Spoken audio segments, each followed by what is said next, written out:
Pendant 9 ans, Chloé Martin a rempli les salles avec son spectacle à part égale. Vaste programme que de s'attaquer aux inégalités entre hommes et femmes et d'affronter tous les débats qui vont avec. Et c'est justement à partir des discussions d'après-spectacle que Chloé s'est attelée, avec l'humour qui la caractérise, à un autre problème, celui de la culpabilité. À n'en plus finir. On a tous des moments dans notre vie, des moments où on se sent victime, des moments où on est coupable, des moments où on est témoin. Voilà, c'est sur ce trio-là. Dans la vie, on passe sur ces trois rôles. Donc le fait qu'une victime puisse être coupable, puisse être témoin, selon les situations, eh ben, ça rajoute de l'humanité là-dedans, quoi. J'aurais aimé les épinards. Comme ça, plus tard, j'aurais pu avoir de la force plus grande pour casser la gueule.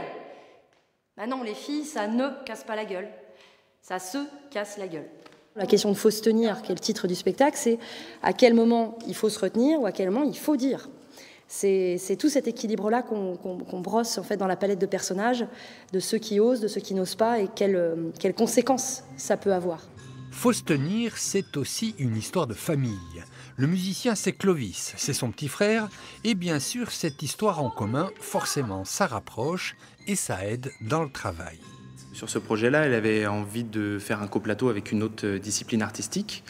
Elle ne savait pas forcément quoi au début, si ce serait de la danse, de l'art plastique, voilà. Et très vite, elle s'est orientée vers la musique. Elle a hésité entre plusieurs personnes, dont moi. Et puis le lien familial a fait que sur le thème de la culpabilité, il y a la famille qui est souvent là dans la culpabilité, le poids de la famille, les valises qu'on traîne, etc. Donc le fait d'avoir un lien familial rajouté du jeu dans ce thème-là. Chloé revendique son militantisme féministe, engagée qu'elle est dans différentes associations. Cet engagement transparaît dans ses spectacles d'une manière douce, poétique et drôle. Mais dans les spectacles, mes personnages sont pas forcément militants au départ. Ils sont plus dans la découverte, dans la compréhension. Voilà, c'est pas donneur de leçons, on n'est pas là-dedans.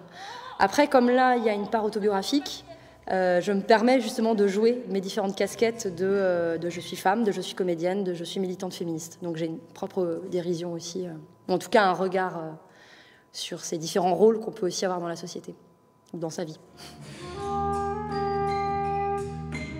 Avec Faut se tenir, Chloé Martin fait juste une proposition, résister, ne pas se retenir et se tenir debout. Comment du haut de mes 8 ans, je peux être tenue responsable de la relation France-Afrique ?